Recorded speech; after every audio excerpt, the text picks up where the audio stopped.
Welcome to the Global Marketing Show, the podcast for all things international business. I'm your host, Wendy Pease, president of Rapport International and a translation expert. Come along with me today as we talk to an expert in the global marketing world about facing their biggest fears, hearing about mistakes they made or saw, discussing best practices, and sharing fun travel, language, and culture stories.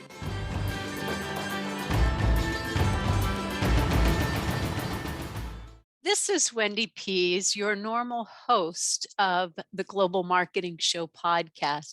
And today we're going to switch it up a little bit because I'm going to become the guest and play the recording of the interview that I did with Josh Santos, who's the host of the Conquering Chaos podcast. As we went through the conversation, it was very interesting with what he had to talk about and then the angle he brought me to talk about the manufacturing industry and what they can do for going global, and the application that they have at Parsable that really helps and how it goes across languages. So rather than recording a new episode or sending you over there, I thought we'd play it here so you'd have the opportunity. If you know anybody in manufacturing or you're in manufacturing, this is the episode for you. Please share it around. And if you're not in manufacturing, it also gives a bunch of good tips and hints on how to handle language, particularly if you're selling internationally or you have multilingual or you have employees who speak another language and may not be able to speak your language with you. So I hope you enjoy it. I certainly enjoyed talking to Josh. It was a very lively conversation, and I'm sure you'll learn something. So signing off for now. Thanks also to Rapport International for sponsoring this podcast, The Global Marketing Show. You have a great week. Coming up on the show, we're speaking to a passionate leader who specializes in connecting people across languages and cultures. And that comes through in her various pursuits, from traveling the world to advising a variety of companies across industries on communication. Now, how does this tie back to manufacturing? Well, let's take a look at the current workforce challenges as an example. Part of the problem is centered around communication. Who are you trying to reach? How? What is your message? And are you even, and I mean this quite literally and figuratively, speaking the same language? Our next guest is the CEO of Rapport International, which specializes in multilingual communications that help businesses reach their target audience. She's the host of the Global Marketing Show podcast and the author of the book, The Language of Global Marketing. Please welcome to the show, Wendy Pease. Wendy, thanks so much for joining us today. Thank you, Josh. It's great to be here. It's great to have you here. We like to start each show with the same question, which is, what's your day-to-day look like in your role? And this can be, both work as well as home, because we all know that home and work have sort of merged in recent times. They certainly have, except in recent times and past times, my life has been merged. I originally bought Rapport International because I had two young children and I wanted to be able to own a company and control my time schedule rather than running off to a corporate office and working 7 to 7 and having to do dinners and travel. So I've worked from home for 17 years. And all the employees that I've hired work from home. And through the years, we thought, well, should we get an office? And the verdict is always no. So when we had to go, well, we were virtual before the cloud and we had to go virtual for COVID. We were already there. So it works for us. Got it. So you've been through this way before everyone else had to make that transition. And I know one of the things that I had to learn pretty quickly, especially adapting to having to be from a home working environment, is putting those boundaries in place as far as work starts at this time, work ends at this time, because it was too easy for work to just be like something that was always there for me. Now, I don't know if that's something you struggled with, but I certainly did. At the start of COVID, I had I had no social activities going on. So I had a choice. I could either work or I could do home projects. Now, I much prefer my work over home projects. So I did a lot of working, but it was a real productive year. I wrote and published a book and launched a podcast, the Global Marketing Show, where I'm talking to people like you who do global marketing. So for me, my work is kind of a release and an outpouring of my creativity, when I put the extra hours in. So, but over the last 6 months, I've pulled back a little bit more because, there's slightly more socializing. We understand what could go on, but you do have to put boundaries in. I really try not to work on the weekends. My productive time is first thing in the morning. So I'll get up and sit down with a cup of tea or coffee and work for a while where I can get that undisturbed thinking anytime between 5 and 7. And then probably around 7:30, 8 o'clock, I take off and I go work out. I got a new Peloton, so I've been thoroughly enjoying that. And then I'll come back and work the day, but I knock off probably around 4 or 5 o'clock at least. That's a common theme that I'm seeing with the leaders that we bring on the podcast is there is a dedicated time in the morning before the fires pop up and the chaos takes over, that quiet time to reflect or visualize or just gather thoughts that are going to enable that centered approach to the day, as well as exercise. So everyone listening, part of conquering the everyday chaos within the manufacturing environment is conquering your own chaos within your personal life. So that's a common theme. Undisturbed thinking, exercise that sets you up to execute at the level at which you need to be. And also a gratitude practice. The November before the world shut down, I started a gratitude practice. Before I got out of bed every day, I was always thinking about what I needed to get done. And then I get out of bed kind of charged. But I changed that to thinking about what are the things in my life that I'm grateful for. And I tried to pick special moments like seeing a cardinal in the backyard or a funny joke that my son told, or, a good conversation that I had at work. And that just changed my whole view on the world. And so I certainly add that into my morning ritual. And that was a theme of we just recorded with an individual named Sarah Dale. She's a plant manager at International Paper. And that's one of the things she spoke of really changing how she approached her day, was taking that moment of finding what is it that I'm grateful for.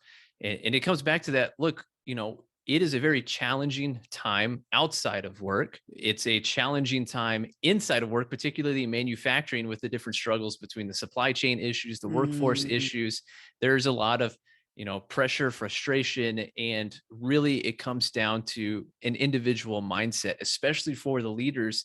That right mindset is going to reflect the culture and it's going to be infectious. So being able to bring that centered, appreciative, real, I would say grounded perspective makes an impact. And let's talk about making an impact. So, we've spoken on this show in the past about the difficulties that manufacturers are facing recruiting and retaining workers, while also preparing for the upcoming retirement of the experienced workers. You got these two, Yes. this perfect storm coming.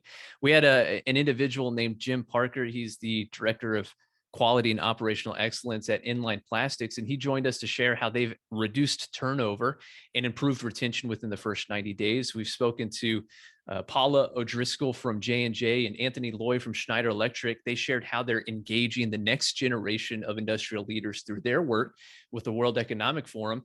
And we even interviewed Tu Cao from OFI. She shared her experience as a Gen Z manufacturing professional. So what we invited Wendy here to talk about today is perspective that hasn't come up yet on the show, and that's appealing to foreign-born workers.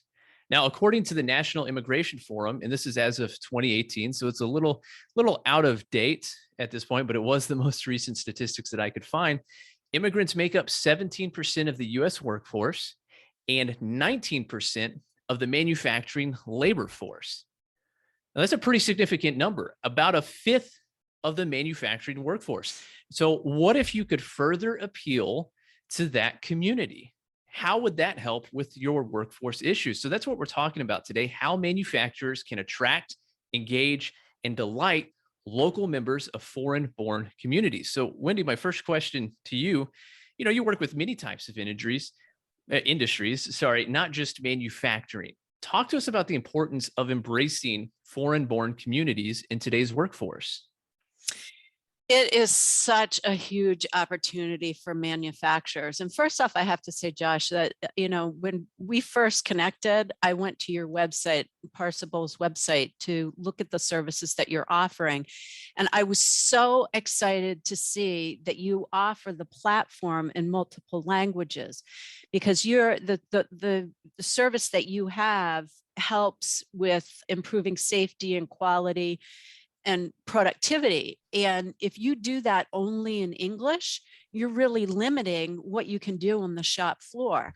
And so I'm so thrilled that your blinders are off and the opportunity there for companies that are manufacture internationally or just in the United States.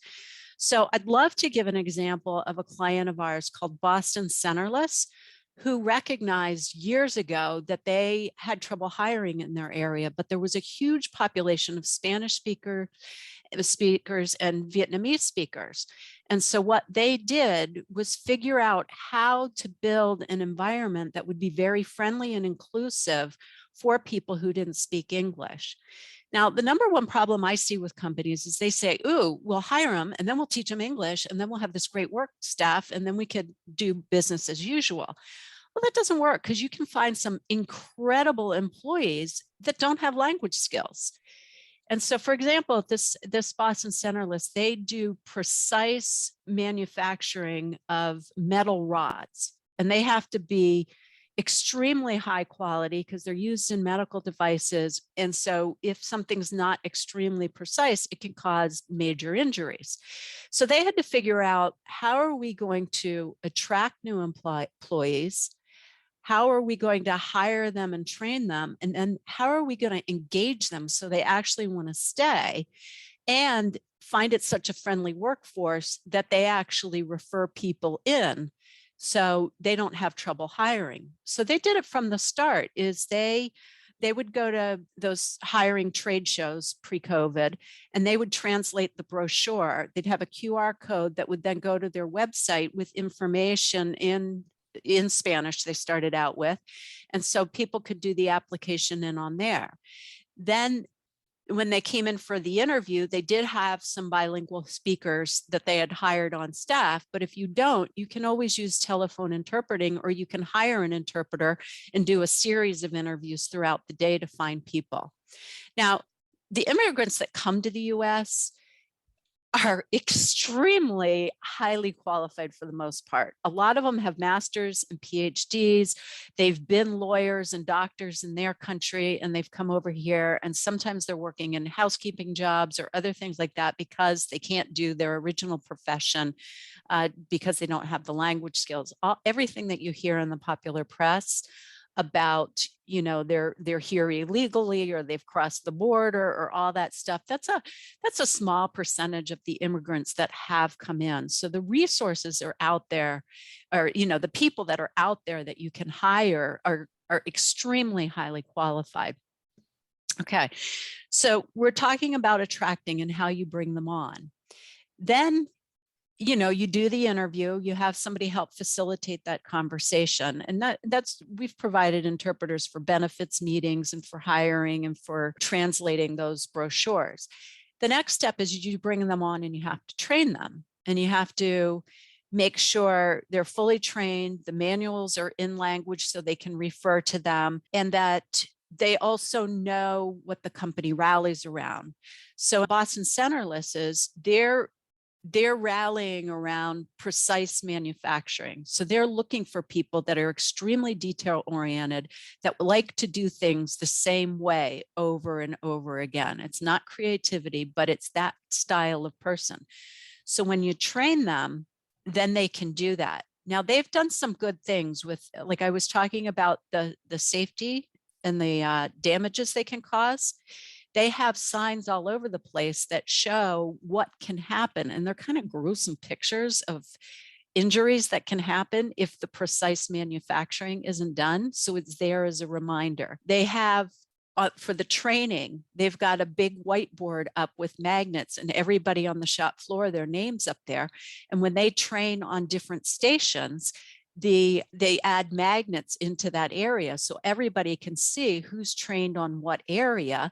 And so if they need backup, they can go. In addition, this makes it very equal for how people are promoted and get raises, because the more you're cross-trained, the more valuable you become to the company. So another area is, how do you reward and communicate when projects are done and the statistics around it?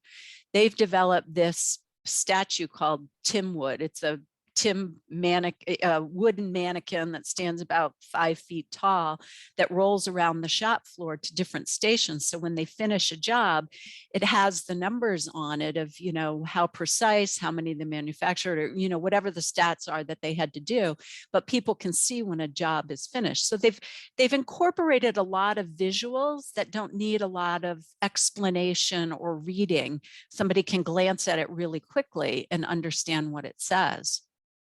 So, and then for the third, so you've got the attract, you've got the engage, and then how do you delight? These are marketing terms, but I think it's attract, retain, and include across the across the hiring. And so when you get to the really delighting their employees and making them feel engaged, what can you do about that? Well, what they do is for every, so they started with Spanish and they went into other languages. And so I think they have about 8 or 9 different languages spoken there. And for all the countries that people are from, they hang a flag up on the shop floor. So when you walk in, you see your country's flag up there, and there's pride in that. So if anybody leaves and that country is no longer represented, they take that down, but they put them up and take them down. So it's a very active reminder of the diversity that's there.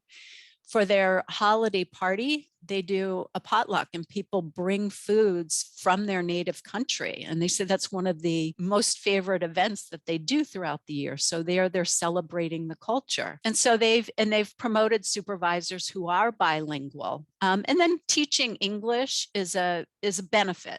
It's not a must-have, but then people who want to learn English can opt into the classes.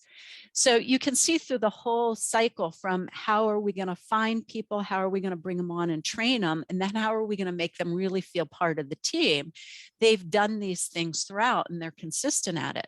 Now, the added benefit for it is they're practically fully staffed in this era when everybody's having a hard time hiring, because they hire friends and family of the people already working there.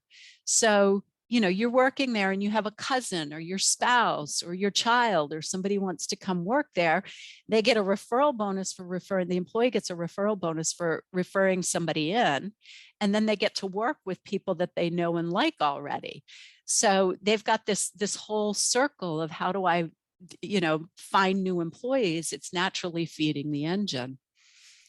There's a lot of great comments and stories that you shared in there. And I want to go through a couple of those, but I want to emphasize that last thing that you said of, here's an added benefit that you may not realize, but they're practically fully staffed. Now, how many companies can say that these days? And there's a lot of great points that you brought up. And I want to go through a few of those. One of those is starting on that idea of, and we actually had a guest sometime last year. His name was Greg Chamberlain. He talked about how your talent supply, think of it as a talent supply chain, is local, right? And you need to think of how manufacturing impacts the local communities. And in doing so, you have to understand who are the local communities. And by doing that, now you can start to build, who is it that we can reach out to, because our organization is providing a service to the local communities, and we want to engage the different local communities. And part of those local communities do include, foreign-born people who I've certainly, wherever you live, there's certainly these communities of foreign-born individuals, and it's a great way to get exposure to that diverse culture, which is so critical. And we're going to come to that point that you made on the delighting side. But right. And let me just add in on that too, is that you have manufacturing organizations or companies that are usually based in lower rent communities, because you don't need the retail space. You don't need to be on Fifth Avenue. You can be out someplace. And if you look around that community, there usually is a lot of immigrants that are there. So tapping in, knowing your town and tapping into that.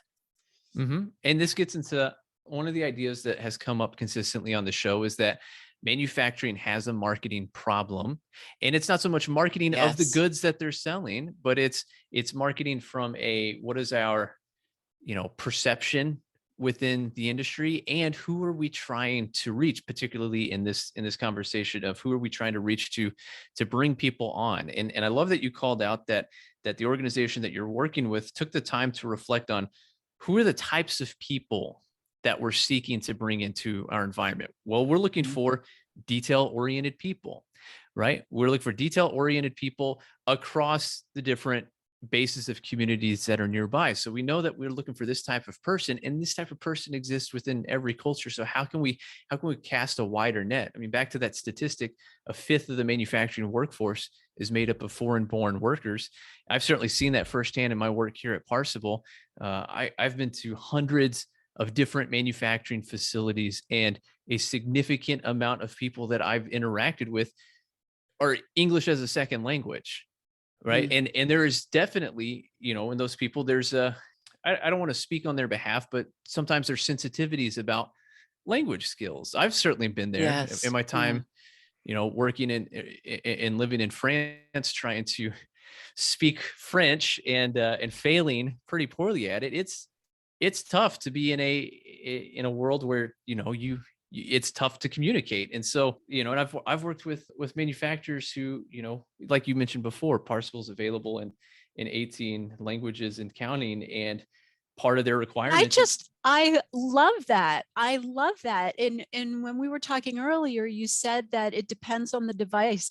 So almost everybody has a smartphone now. And if your device is set to Spanish or Korean or Russian or whatever, the Parsable app is going to come up in that language. And so imagine the safety and quality and productivity that you can manage through that across all the languages. I can't say enough how thrilled I am that you have translated that and you see the vision for it. well, yeah, it's critical because you're right, especially in manufacturing where, your top concerns are one, safety, and Mm-hmm. then, quality and productivity. There's certain critical pieces of information that people need to know and must have access to in a way that they can consume it. That's a critical part, right? It's not a good enough job if it's like, okay, here's the book on safety. You need to know this at all times. That's not going to work for anyone. It needs to be something that they can consume And close the loop, and close loop. report on. And so how do you make that accessible in language? And so many times I see tech companies or manufacturing companies not think global from the start or think multilingual from the start. Because even manufacturing, I mean, there's a need and a desire for US goods internationally. Yeah. So hats off to you guys. Yeah. One customer that we worked with, we were first starting conversations with them. The guy we were talking to, he said, "Hey, look, our site is made up of a significant portion of the Bulgarian community, right? So you have to be able to support Bulgarian, or this is a non-starter." And Right.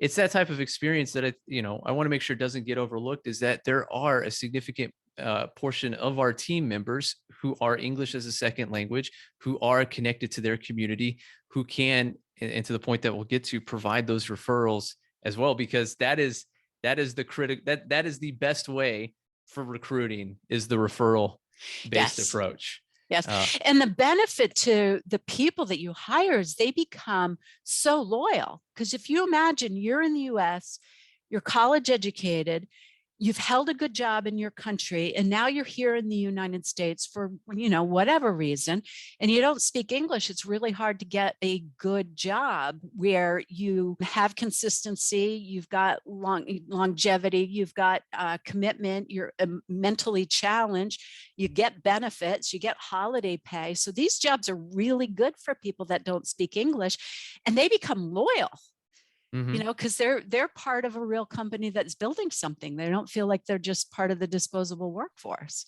Yeah, absolutely. And one of the things that I loved about the story that you shared When we're talking about delighting, the word that came to mind with everything that you were describing was this idea of representation, right? People want to feel heard, included, represented, Yeah. right? And Uh-huh. especially, we think about, you and I both are Americans. We're proud of that fact, right? We're Americans. We're proud. Well, that same sort of pride comes from people from foreign-born communities. People are proud of their heritage, right? Mhm. And that ties closely to identity.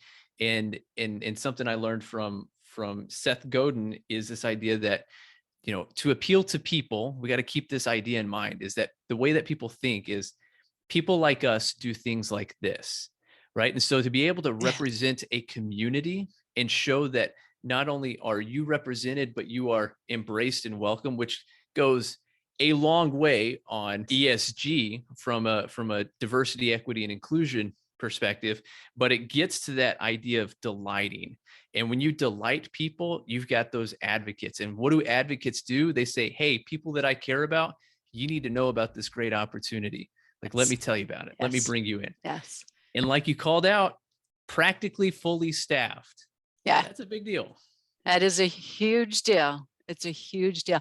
Yeah, and so what is coming to mind for me now is if you're a manufacturer and you're listening to this and you go, huh, this could be something that I'm interested in looking at. Many people are afraid of different cultures and languages, but if you take those blinders back a little bit and you want to figure out how to start, I am certainly happy to do an introductory call. We've got a case study on our website about Boston Centerless. Our website is rapporttranslations.com. And if you just go to the search bar on the top right and search for Boston Centerless, you can see that and you can read more in detail about it. And I'm happy to, help in any way on that. So, because I'm doing a presentation in a month or so for a SHRM continuing education that walks through the steps and all the considerations and different frameworks for thinking about how you think about what content you need on each stage and how you set that up. So once you get the strategy, where you want to go, then you develop a process around it. And then you can look at which quality you need for translation, what resources. You need high quality translation, a human professional to do any of your safety and your training material. But yeah, Google Translate for you're sitting in the coffee room and you're trying to figure out just how to connect with somebody works out fine. So, so you think about strategy, process, where you can leverage technology and what quality you need. And then once you lay that out for one language, you can replicate it for other languages if that's what you want to do.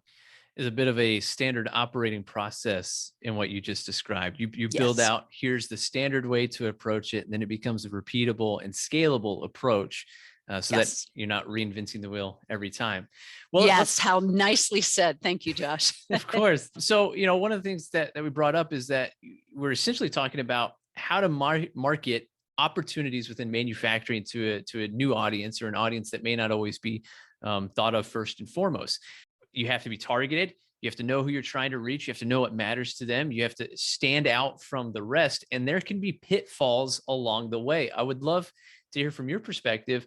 What should manufacturers who are seeking to reach foreign-born communities, what should they be wary of? Where could they go wrong inadvertently? Well, I talked about Google Translate. I think you've got to be really careful in what aspect you're using that, because you don't want to increase your liability because the quality is not there. And I have tons of examples on that. So, look at the resources that you're using for language communication. I think another thing is if you're going to do this, you spend a lot of time thinking about culture and how to rally around what your goal is. Like Disney rallies their global workforce around the child within us. Boston Scientific does it on precision manufacturing. So in manufacturing, there is a lot of rallying about different ways of, how do you articulate quality that's important. If you don't spend a lot of time building the culture that's going to be inclusive, you can get to an us versus them mentality.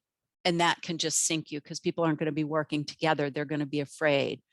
So look at your resources, look at your how you're going to build your culture. And then I think the other thing is if you don't start doing it now, you're going to look back and regret. And I think the biggest thing that holds people back from not doing it is this fear of other languages and cultures.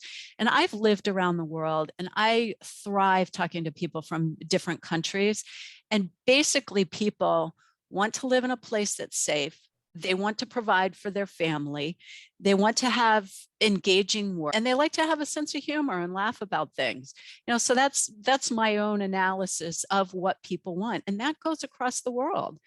And so a smile is the only gesture that is recognized everywhere, and that can go a far, far way. So don't be afraid, be open, stay curious. That's the number one thing I hear on the Global Marketing Show for people talking about when you're traveling internationally for building your business, is just stay curious and ask. There's delicate ways to ask things, and people are so much happier being asked rather than, not and having an uncomfortable situation. A key idea of that was kind of underlying a lot of what you brought up is, and you said it, culture, right? Because one thing we want to make sure we don't forget is it's not just translating words, right? It's how to appeal to people from a different background whose culture consists of things that you may not be as familiar with. And it's more than just like I said, it's more than just a change of words and a change of Mhm. language.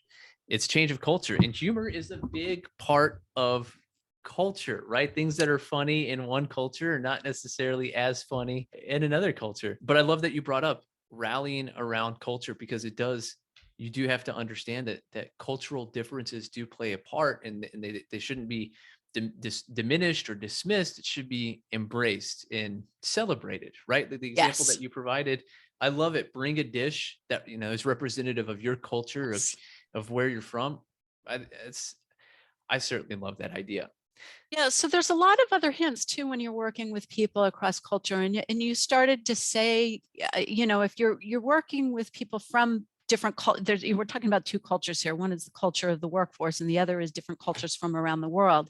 And when you're working with people from different cultures around the world, you also have to be aware of body language and responses. Like for example, a head nod in some cultures can mean, yes, I hear you, but it may not mean I agree with you. So they may be nodding and you may be thinking that, oh, okay, they're going to do what I want or they agree with me. So you do have to slow down communications and have people, so you talk slower, you have them repeat, you ask in different ways of, do you foresee any issues that could arise with this? Or, so there's delicate ways to ask to hear if there's something that they disagree with that they wouldn't want to cause shame by pointing out that you're making a mistake. And so there's little subtleties that you start to learn. And that's where, if you have an interpreter or you have somebody that's fully bilingual that can notice and articulate these, that they can be a cultural conduit to help you understand what might be going on. I love that. A cultural conduit. Yes, yes. And the other thing that we absolutely have to point out is if you've done no education on diversity, equity, and inclusion, the companies that are diverse have higher revenues, they produce more, they're more stable, and the statistics are like, they slightly vary between women and people of color and culture. And they range between like 20 and 30% outperforming their competitors that are non-diverse. And companies that are not diverse at all are like 25% underperforming. So I know it's a struggle right now to hire people, and you may be doing this just to get, bodies in the seats or get fully employed. But the benefit of doing it is it's going to show in your company, because you're going to get other viewpoints that are going to make you better and stronger. So you will see a financial payoff to this too. Absolutely. I mean, that's one of the, aside from being a morally good thing, diversity, equity, and inclusion, there is tangible impacts that have been well researched and studied because of that diverse background, the different ways of approaching problems. Because we all know in manufacturing, that's the reason for the name of the show, Conquering Chaos.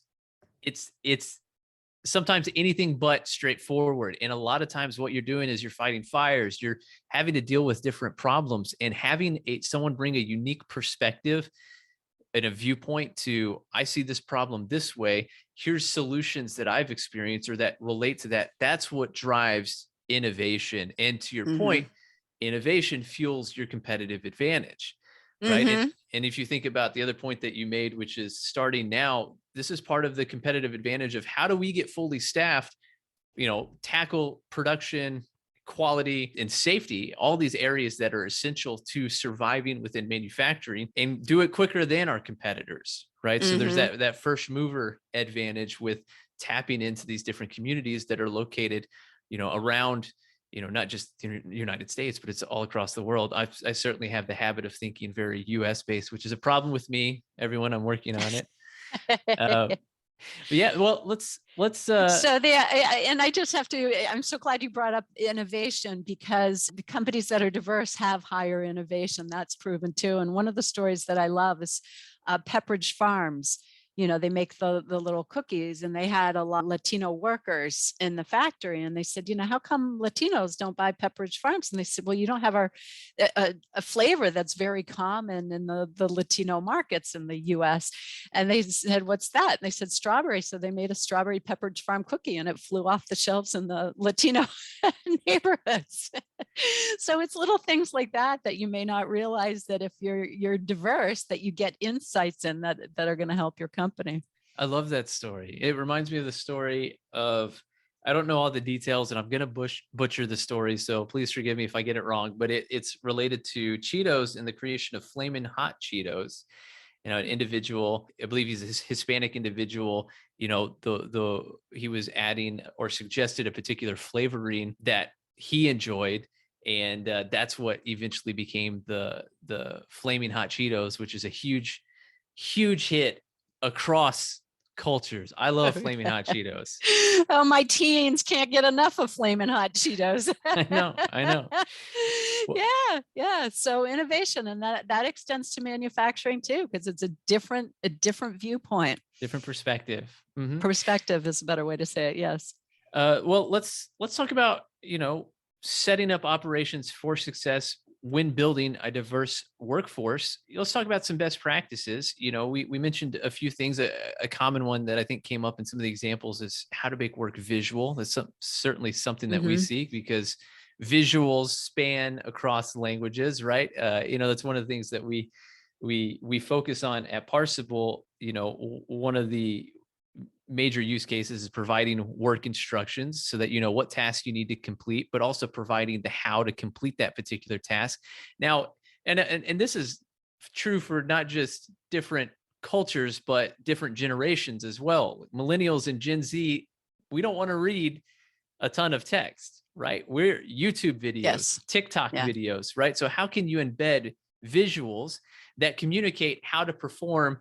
Let's say in this example, it's a clean, inspect, lubricate process. This is how you address this part of the machine. Here's specifically where you need to look, right? And you've got that video that walks you through that can then be used across languages. Videos are a great way to do visuals, because if you've got something you're just showing, you can put music in the background, and then it doesn't matter what language somebody speaks, everybody can watch it. Now, if you do have something that takes language, you can do subtitles. And so if you script it out, all you have to do is translate the script, and then the video editor can put those across the bottom of the screen. And people are used to reading subtitles. That's the part of the millennial Gen Z thing. You're so used to watching videos when you're trying not to make noise that people are accepting subtitles a lot more common now. If you hire a voiceover person to do it, you've got to do the translation, and then you also have to hire a person, get them to do the audio file, and then match the audio file to the video. So it's a lot more complex. Yeah, absolutely. And that kind of gets me to another question is, what kind of help do manufacturers need in making this happen, in making their place of work something where foreign-born workers can thrive? Well, I think all right. When I talk about it, you got to start with strategy. Okay, so if you're the hiring manager, you're the shop floor manager, if you don't have the buy-in from the senior executives to do this, it's going to be really hard, because then you'll create the us versus them. So you've got to have your corporate strategy along with your HR strategy align with your multilingual strategy. So your corporate strategy has to say, okay, we're going to open up the culture to make it welcoming, and we're going to first focus on this language. And so everybody's in alignment and you're there for it. You could even do some cultural diversity training to get people ready for that idea. So that's the first place you want to start. And then I talked about, what are the different things across the stages that you need to make language accessible. Yeah, and that one call out that you made of having that conduit of the culture, the someone who can, it's more than just translating the language, but it's making sure that people are communicating in all the different ways that we communicate, whether it is the body language, right, being a key factor in how a message is put out there or received. You also mentioned that there is going to be a need for translation services of the content that you're providing, and that you have to make sure that whatever service that you're using is completely accurate, because I've certainly butchered translations using Google Translate, and that's not something that anyone can afford, especially when safety is paramount. Right. Yeah. So I want to talk about that, but I also want to go back to when you're recruiting people. I mentioned the job fairs and translating the flyer with the QR code to go to the website. A lot of immigrants, depending on what language and what culture, you can go to churches or places of worship, or you can go to, like Chinese schools or Russian math schools or community centers. These are all places where people will congregate, and there is usually a community leader that has a lot of influence. So if you can find that person and explain to him or her what you're looking for, they usually are well connected, say, through whatever social media platform they're having. So maybe it's a big group of Brazilian people that happen to have a chat group on Facebook in that town. If you can post in places like that, that's how you can get visibility to hire. So you think a little bit more creatively about where these people hang out. They're not going to be going to Indeed to look for a job. And so then you talked about quality. Yes, I own a foreign language translation interpretation company. We have 100% guarantee on quality, and we focus on hiring people that many of them have advanced degrees. We do all human translation. Now, that's our niche. There's lots of different niches in the industry. There's some companies that have really mastered machine translation when there's lots and lots of quantity of material. So you imagine a lawsuit in a legal suit that's across the world or across multiple languages. They could have a whole, old-fashioned talk room full of boxes of materials that need to be translated, or a whole, terabyte of information.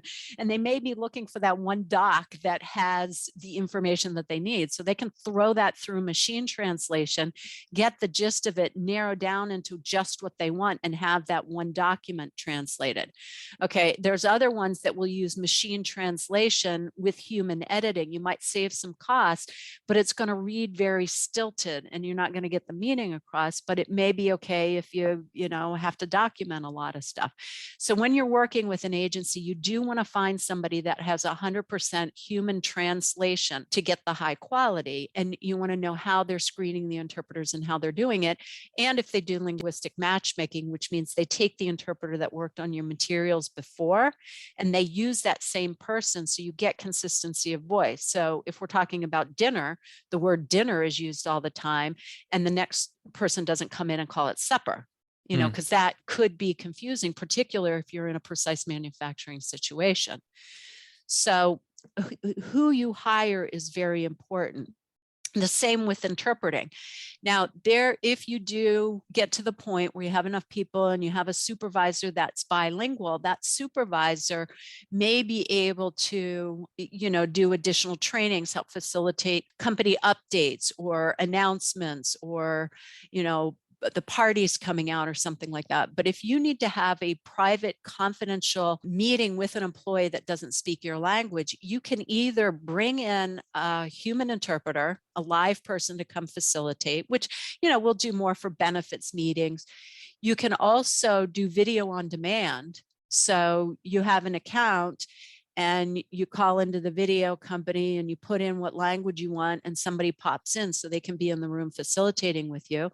That's a little bit more than calling your account on your telephone and putting them on speakerphone and having a conversation. Now, if it's a conversation that you want to have multiple people on in Zoom and you're in different locations, you can schedule to have an interpreter come into Zoom and then have a conversation. So there's so many ways to handle cross-lingual communication that you really want to work with somebody that can help you figure out what are the best pieces to put together to be efficient in your communications, and what content can you reuse. Because if you think about your content from a strategic standpoint, you may be able to use some of the content that you use in training to go on your website or your tech sheets. And so then you're not having to translate 3 things. You can use them in one translation in 3 different areas. A lot of information at you. Absolutely. But that's what the purpose of this conversation is for, right? Is to understand from the experts how to tackle a particular opportunity or problem. So that thorough breakdown of what to look for and who can help, I think is perfect. And I'd love to, I know we're at just about at our time. I'd love to hear about how our listeners could learn more about the topics that we covered today, or more about Rapport International. Sure. Well, you can find us at rapporttranslations.com. And on our website, if you go to the Resource Center, we've got a whole bunch of material up there talking about translation. You can go in there and you can search for videos or blogs or landing pages or vlogs, and then put in the topic that you're searching for, and it will come up with a lot of information. You can also go listen to the podcast to learn more about global marketing, which, HR communications has a lot of overlap with marketing. It's all about communication. So listening to some of the suggestions that people have had and how they communicate through their global marketing. And then there is also a free consult button there. So you can go schedule a time to meet with me or somebody from my staff to talk about your particular situation. If you're on social media, we post fun stuff all the time about words that have no translation. One of my favorites is kalsodakanit. It's a Finnish word that has no direct meaning in English. Any idea what it means? I have no idea. It's a perfect word for COVID. It means I'm drunk, I'm at home, I'm in my underwear, and there's no chance of me going out. Oh my goodness. Actually a word that means that. That's such a great word. Kalsodakanit. Speaking of words, there was one that I learned in French was, and I'm going to butcher this as well. So, because it's been a long time since I've used my French skill, but it's l'esprit d'escalier, I think, which translates to the spirit of the staircase. Any idea what that means? No, I don't. I speak some French. Well, I may have butchered it, but it's that feeling that you get when you leave a room or a situation and you have that moment of, I should have said this. Like, that's what I should have said, and I can totally relate to that, where you just leave and you're like, oh, I just thought of that perfect comment to make in response to whatever somebody just said. Oh, that's fantastic. We'll have to use that. No, so on social media, we'll put videos or we'll put stuff out on stuff like this all the time. So if you like it, or you want to hear, funny Google translations, or want to learn about cultures, you can follow me on LinkedIn, Wendy Pease, Pease, or Facebook or Twitter. And we're starting to do more on Instagram. So, we'll put it out on all that, whatever your favorite platform is. Well, that's great. Well, Wendy, I certainly appreciate your time and walking us through how manufacturers can appeal to foreign-born communities that are around locally. And I certainly appreciate the stories you shared and the strategies you've provided. Well, thank you so much. It's been such a joy to talk with you. And again, I can't tell you how happy I am to see that Parsable actually has your platform translated into so many languages. So I think that's a first step for companies to start being safe. I agree. All right. Well, thank you so much. That's a wrap for this session. A big thanks to you for listening to the Global Marketing Show. Hope you had just as much fun as I did. New sessions launch weekly on all places you find podcasts, Apple, Spotify, Google Play, and of course on our website. If you know someone interested in this topic, please tell them about us. Au revoir for now.